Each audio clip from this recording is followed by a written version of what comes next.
ఈరోజు ఎవరు నన్ను దీవిస్తారా, ఏ ఉద్యోగం దొరుకుతుందా, ఎక్కడ నాకు డీల్ వస్తుందా, ఎక్కడ నేను బాగవుతానని ఈరోజు అడక్క తింటున్న చేతులు జాపుతున్నట్లయితే దేవుని సేవకుని అడుగుతున్నా మరొకసారి, మహోన్నతుని కుమారులు, మహోన్నతుని కుమార్తెలు, సర్వోన్నతిని ఆశ్రయించిన బిడ్డలు అడక్క తినే చేతులుగా ఉండడానికి వీలో లేదో?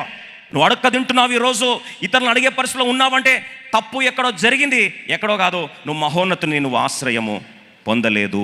నువ్వు మనుషులను ఆశ్రయించావా? బైబిల్ సెలవిస్తుంది, మనుషులను ఆశ్రయించేవాడు శాపగ్రస్తుడు, యెహోవాను ఆశ్రయించేవాడు ధన్యుడు.